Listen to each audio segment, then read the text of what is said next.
Hello, my name is Fred from metal-SWE. Hello, the Crown. Hello, could you introduce yourself, please, Marko? Hey man, this is Marko Tervonen from the Swedish death metal band The Crown. Nice to meet you, man. And you play guitars, lead, rhythm guitar? I play rhythm guitar. I sometimes try to do some solos, but no, that's really not my strength. But I focus on rhythms and writing music. Okay, and it's your colleague called Marcus who plays the lead guitars. Yeah, he's definitely more of the guitar hero type. So much more quicker with the fingers, and it's more of his area. Yeah. Yeah, and sometimes it's very speed in the Crown music. Yeah, can be. And you are the veterans, your colleague Marcus, and Johan Lindstrand, the singer, because you are the historical members from the team from the beginning, Crown of Thorns. Yeah. Okay. Yeah, what do you want to add? Tell me. No, that's true. That's true. And now when we got Marcus back, so we're 3 out of 5 sort of original dudes now. So it's quite cool. It's quite cool after all these years. Okay. So let's just my second question will be more about the lineup because the last time I interviewed you it was my email from metal-SWE magazine. It was for your previous album, Cobra Speed Venom. Okay. And you and also your bass player Magnus Osfeldt answer me, and I thank you again for that. It was in 2018, and since this time I didn't interview you for the previous album, Royal Destroyer, but if I'm right, since this time Magnus left the band, bass player, and at this time, at this period, there was also 2 new members arrived, Robin Zogvist and Henrik Axelsson, bass, guitars and drums, but they left in 2022. And meanwhile, you released a new album, so Royal Destroyer. So why did they leave the band, honestly, and what happened? Maybe COVID impact, they didn't rest in the band, stay in the band, I don't know. I think they all left for sort of good reasons, because there wasn't any fist fights or ugly things said. They all left for solid reasons, and I think Magnus left for one of the most okay reasons to leave a band, because he came to a point, he explained that after all these years we've been doing this, he felt kind of done with death metal. He came to a point, he said that I've done everything I can in death metal, and which basically means that you lose interest and inspiration of it. So that's a good reason to step out, because obviously if you're going to be in a band, you want to be a band, be in a band. So that was a very good reason for that. And Henrik leaving, he did fantastic work for us for 2 albums, and it was that good of drumming that he actually got approached by Hypocrisy, the band from Sweden. So they asked him, do you want to do some tours and live shows? And there was also, I mean, it was no hard feelings, because we don't tour that much, and Henrik was a couple of years younger than us. And he really loves to tour and play live and do that thing that we are starting to feel is a bit difficult to do. But he's a bit younger, so of course we said, go ahead, Henrik, do the Hypocrisy thing. And I mean, we obviously knew from the start that you can't run them both. I mean, there will be conflicts and stuff, so it came to a point where we said that we need to continue without Henrik, and it was all good. Good. And Robin was a bit like Magnus. He also felt a bit sort of sick of the whole thing. So I mean, it was good reasons. So no one said fuck you, and no one did say I hate you. It was all good in that sense.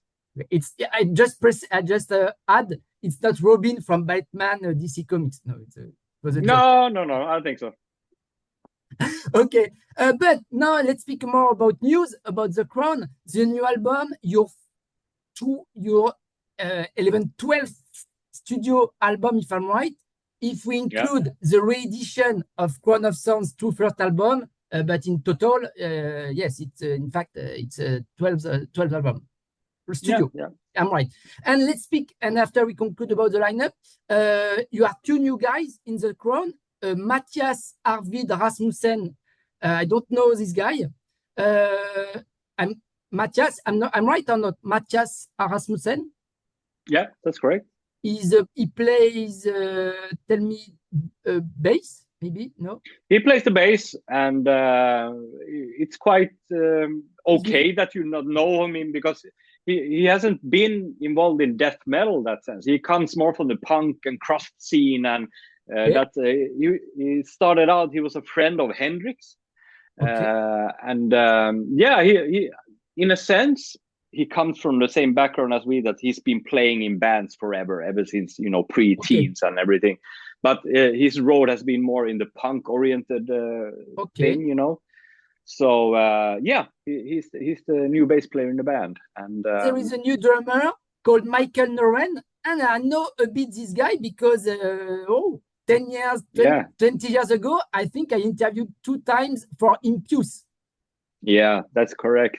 And and he lived in Trollhättan, like you maybe. Or in the past. Yeah. So we go way back with Michael. It's that's the cool thing, and he's a few years younger than we are. So I mean, we were very close and did a lot of stupid things together in the past. And then he moved to Stockholm, and we lost in touch. But then we sort of reconnected for this thing. And the cool thing with Michael, he's a huge Crown fan. He's always been. And one of his favorite drummers is Janne Sarenberg, our original drummer. So he had a really cool input when he came into the band because he had his view on how the Crown should be, from a fan perspective. So it was quite cool because and he also added some of the stuff that we used to have more with Janne on drums, the technical and the playful things. I'm absolutely not bashing down Hendrik, but he's just a different type of drummer. So that was really cool. And also one thing worth mentioning, the input from Michael to this album was because it was very early on in the rehearsals, he told us why do you tune down your guitars? And I was like, well, yes, we do, but I never thought about it that way. But because ever since Possessed 13, we tuned down to C. That's pretty low. C sharp. Yeah, C. And our very 4 first albums were in standard E tuning. So we went sort of down to C, and we stayed there. We never thought twice about it. But Michael was like, what the hell did you tune down? He was like, I don't know. We just got stuck there. And I started to think about it. And it made sense to sort of tune up for this new one, because, I mean, we are not that, deep, low end, brutal death metal. We do have the thrash stuff and all of that stuff. So that was a really cool input from him because when he said it, I realized that why the hell do we tune down? So that was also one of the ways to get a bit of more fresh, sound in a sense, not to stay down tuned like everybody else. So all the new album is recorded in E flat. D. No? D. No, D. Okay. Slayer play in E flat. Yeah, E flat. Michael wanted us to go back to E, but I chicken out. I said, no. Let's start in small steps and let's see where we end. Okay.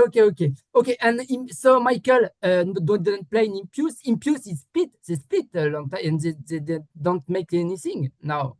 Long time ago. We started out about the same time. Crown maybe a bit before, a year or two before, but we followed each other. I mean, from the same town. Yeah, we were on same labels, and I mean a lot of that stuff, so good friends always. So that's pretty cool. Could you remember? Could you remember where is Trollhättan in Sweden? I don't remember if it's more in the north. No, or east? No, it's 1 hour from Gothenburg, so it's west. In the west coast. Okay. About the new album, about the promotion about the new album, Crown of Thorns, you just said that the 2 previous albums were like sister and brother, Royal Destroyer and Cobra Speed Venom. We say in English, siblings. Because and you didn't want to make exactly the same thing. And I think with the new title of this new album, 12th album, Crown of Thorns, I think you come back to your roots. because it's the first name of the band before the change in Yeah. 1998. Yeah.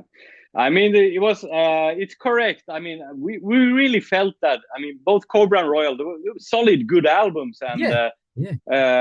but what usually happens in the Crown is that if we sort of continue in the same way, at least I start to feel a bit uncomfortable being in a comfort zone. I want to do something else. Yeah, okay. So there were some things that was both intentionally done to make something different and something that normally happened, like for normal circumstances. And the intentional stuff was like the tuning part, to get a bit lighter sound, or what the hell you want to call it.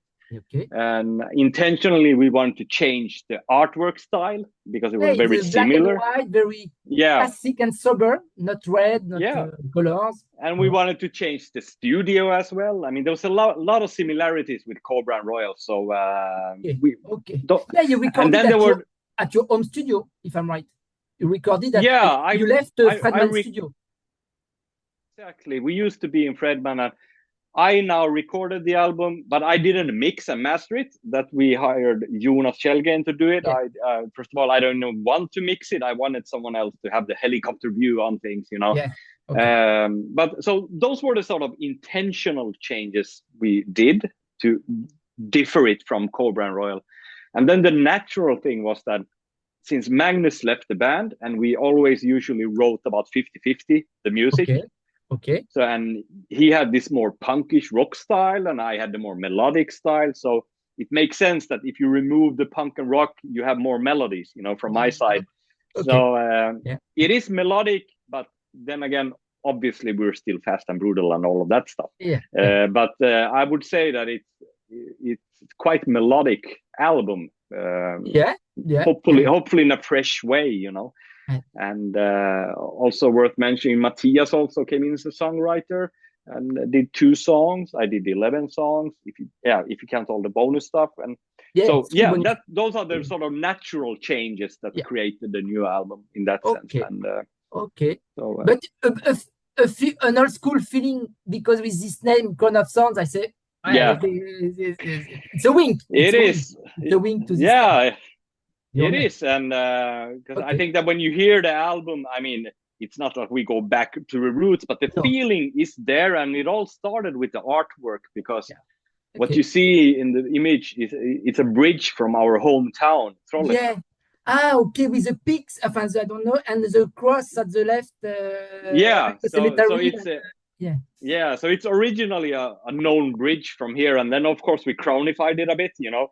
But that was the intention. We wanted to add in something in the artwork from our hometown, you know. And, you know, when that idea came in, it started to feel cool to name the album Crown of Thorns, you know, to link it to the old age. And Crown of Thorns for me is 100% our hometown, and that's where it started and all of that stuff. So it's nostalgic in that way, but absolutely not an attempt musically to sort of go back 30 years. That doesn't make sense. So, yeah. It's near a conceptual album. It depends how you look at it. I mean the things that match and make sense, you know, the title, artwork, and that. In that sense, it's all because it's actually where it started for the first time ever. We did the cover artwork first. Okay. And who made it? That was also who made it? It's a guy from Greece called Giannis Nakos. He has something called Remedy Art. He usually does pretty beautiful digital stuff, and he actually did a cover artwork that was more in his style, a lot of colors, and the bridge was way back there in the image, but it all looked beautiful, nothing wrong with it, but it just felt that we need something else, something really, really else. So one late evening, I sort of started to mess with that artwork, and I cut away like 80% of everything, turn everything black and white, and you know, I basically raped his art, to be honest. And and I sent it back to him like, Giannis, this is what we need. And I'm sure he was shocked, and I broke his heart and everything. But then time went by, and he said that, this is actually a cool idea. And, you know, we were also pushing him out of the comfort zone, you know. So it turned out really cool. But that artwork we did almost 2 years ago. Oh, okay. because So I had this idea that, because I knew that I would be the sort of main songwriter for the album now when Magnus was gone.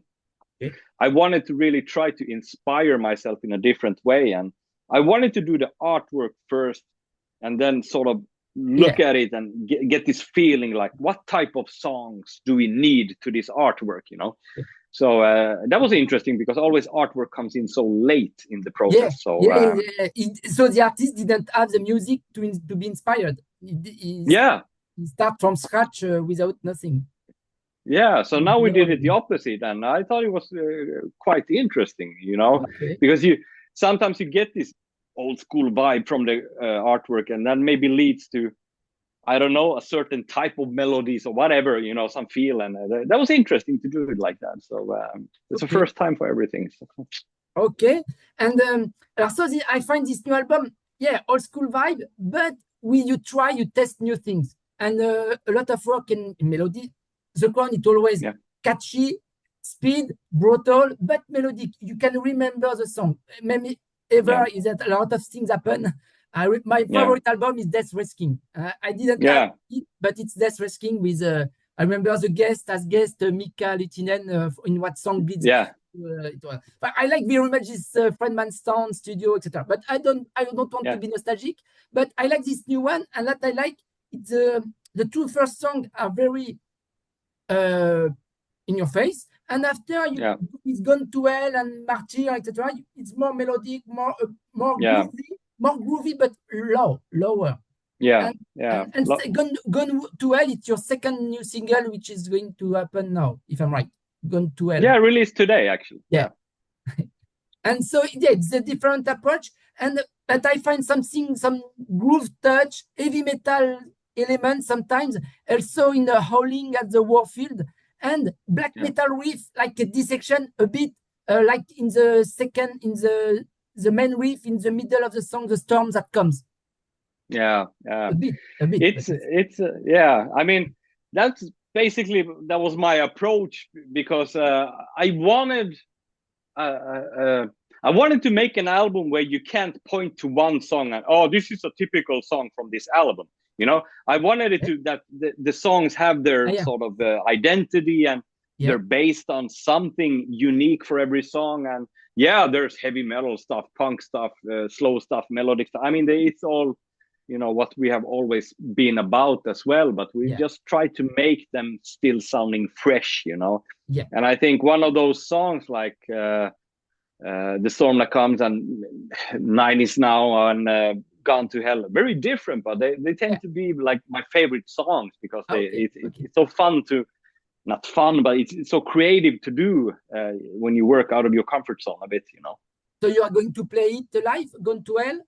It will be one of your next songs. Live? Yeah, sure. Okay. Yeah, that will be a cool thing.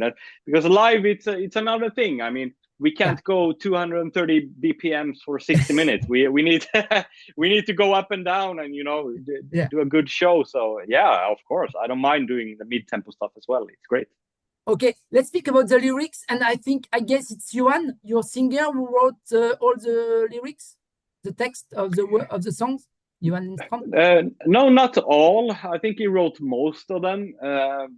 What usually happens is that if I write a song and it's like automatically comes up this idea or something, then I usually write the lyrics to it as well. And there's the other case, I write the music and I sort of ask Johan, how about you give it a listen and give it a go, and then he does the vocals and lyrics into it. And actually there's one song called God King that actually Michael wrote the lyrics to. So we do blend that up, but it may sound, you know, a bit split up, but for us it's quite natural. That's the way we've done for many years. It's like sometimes I write the stuff to my songs, and sometimes Johan writes it. In the past, Magnus did it. So it's a good teamwork. Collective work. God King, it's in the middle of the album, if I'm right. Yeah. And what is it about? Is this a metaphor about maybe president of a country? I don't know, God King. Something a metaphor behind that. Actually, God King is, an area we haven't touched for very, very long time. But on our very debut album, The Burning, we had a song called The Lord of the Rings. Yeah. And it actually was a poem by, or the poem that is in the book and in the movies straight up. And we actually got the permission from Tolkien's family to do it. Okay. Yeah. So it's basically impossible today to get it. But back in the days, we actually got it. We got a written letter. Yeah, it's okay to use it. Tolkien would love to his stuff to be used in art. So the God King is Tolkien stuff. Okay. So I'm gonna go into details, but if you're a Tolkien fan and you get the lyrics, you will get a trip into the Tolkien's world. We haven't done that since 1995, so that was interesting. Have you seen the TV series about the Lord of the Rings? And it happens before about on TV. It's on Prime Video. Rings. Yeah. I haven't seen. I know it's very nice, but I don't know if it's good, the dialogues, the characters. Yeah, the story. That's quite the funny thing, because I like it, and obviously a lot of people in the world like it. But Michael is such an Tolkien freak. He takes that so seriously. That's probably why he got the opportunity to write that lyric, because he hates that serious. Because I mean, he's one of those guys. It's not correct according to the book. You know that. There's always gonna be that guy, and Michael is one of those guys, So I always send him screenshots, when I'm watching the series. Yeah, guess what I'm watching? So he hates that. So that's quite funny, actually. Yeah, there are 2 seasons, if I'm right. Okay. Let's speak about the first single, Churchburner. I like it very much. It was I like it very much. It's a typical Crown, the Crown song, and I listen. I say, it's what I like in your music. There's thrash metal, very catchy, very powerful, good riffs, etc. And I read in the video, YouTube, etc. Some fans like me, but they say, you could be more you could provoke more. Church Christianity nowadays, that don't have a lot of power nowadays in our society. Why don't you write a thing about mosque burner or synagogue burner? And to provoke, about terrorism, etc. But I was so sad because yes, you attack maybe the Christianity, etc. But it's a tradition in metal music. But yes, to be provoked, if you want to make a buzz on internet, you have to speak about mosque and Muslim and etc. But what do you think about that? Yeah, I've read some of the comments, and this is the thing, that when you sort of release a single, when the album isn't out, that means that they haven't bothered reading the lyrics, because the song isn't about burning churches. And that was like a discussion in the band, because that was Johan's idea to name the song Churchburner. And I was like, what do you mean? Burn churches? I'm not into that. I'm 48 years old, I don't think it's that mature thing to do, to go around burning churches. And then he explained to me what the lyrics is about, and it's not about burning churches. It's actually a story about someone outsider, or someone who doesn't really fit into things. And in the video, it's emphasized there's almost like this cult of people that are doing their rituals and things, and they're actually building this person that is the church burner, like a villain name for a bad guy, So it's absolutely nothing to do with lighting churches on fire. But I do agree, and I do understand the discussion. Trust me or not, that came up in the rehearsal room as well. But why the hell not go with mosque burning or whatever, But the thing is that it's not our purpose to provoke. I mean, if I would like to provoke, I can go nasty, but that's not my thing. I'm beyond that. I'm not here to provoke. I'm here to maybe raise a little thought or whatever. But provoke is kind of a cheap shot. But you never had a problem in the past with your song, with your albums, in general, since the 90s, 2000. No, you never had problems of censorship or to play in some countries.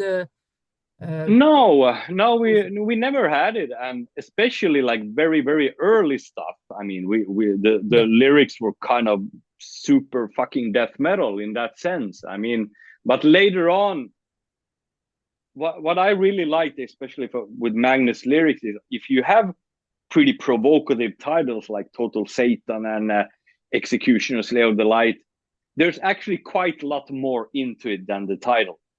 Because if you go into the lyrics, take a song like Executioner, Slay of the Light from Death Race King.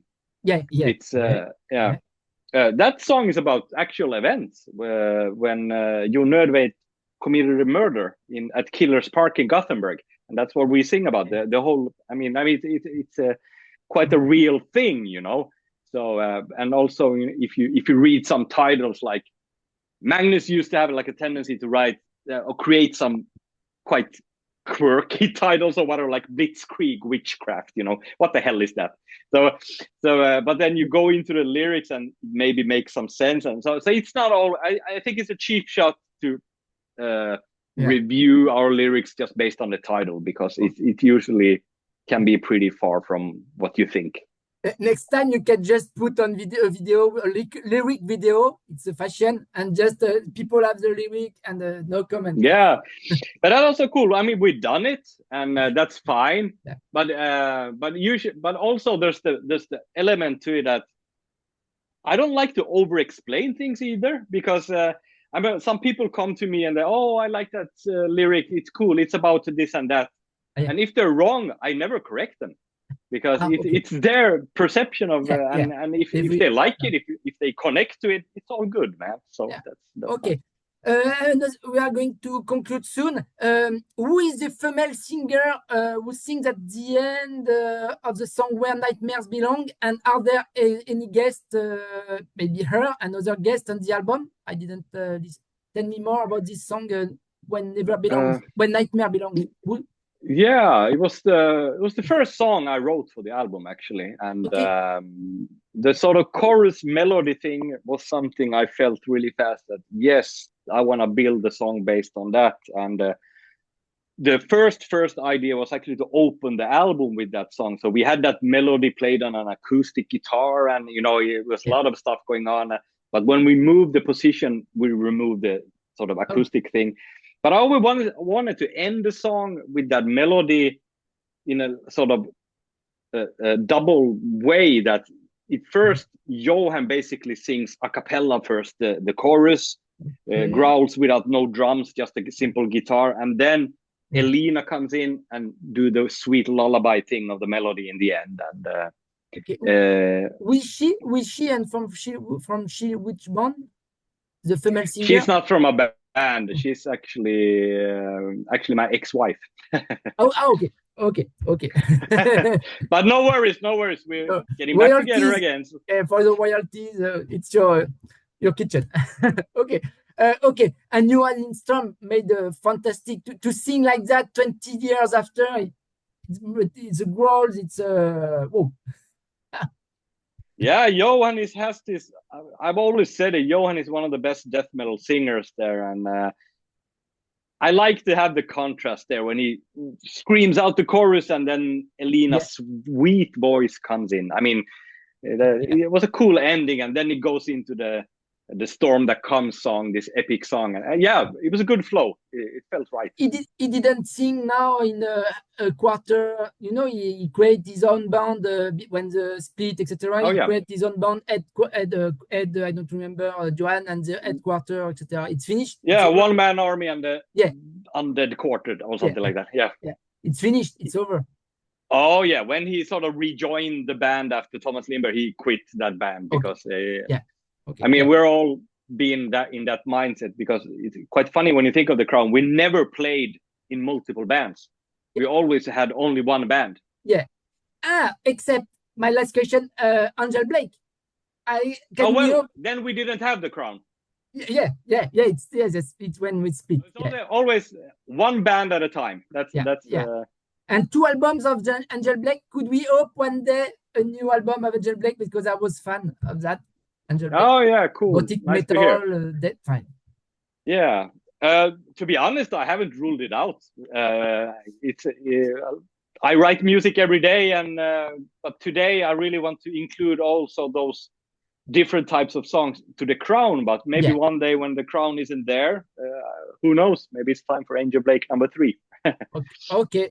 What do you want to add to conclude? And can we hope to see you live, maybe in France live soon, and maybe summer festival next year? It would be very great because I'm waiting for you. What do you want to add and your plans? Yeah, we are right now in the middle of planning. We're a bit late with it, but we are planning, and obviously we want to support the album and go over the world and all kinds of places. And Paris has been mentioned, so let's see what happens. And other countries we never visited has been mentioned, so let's see. It's gonna be quite interesting. So America, Asia. Yeah, we've been to Asia and in Japan a few times, and there was even a discussion to, for the first time, maybe visit South Korea. So that would be cool. Okay. And there's still some territory we haven't been in, like Australia. That would be really cool. And it looks like we will, after now 20 years, maybe go back to the USA also. So the problem of the cost also to travel nowadays. Yeah, it's been a pain in the ass, to be honest. But let's see if we can work this out 2025. And think about next summer festivals in France, in Europe. We're waiting for you. Yeah, cool. Okay, Hellfest, Motoculture. Okay, so thank you for your time. Thank you very much. Good album. Keep on like that, and see you soon live. And thank you very much for your time. Yeah, cool. Thank you, man. Bye-bye. Have a nice evening, man. Okay, bye. Have a good evening in Cholatan.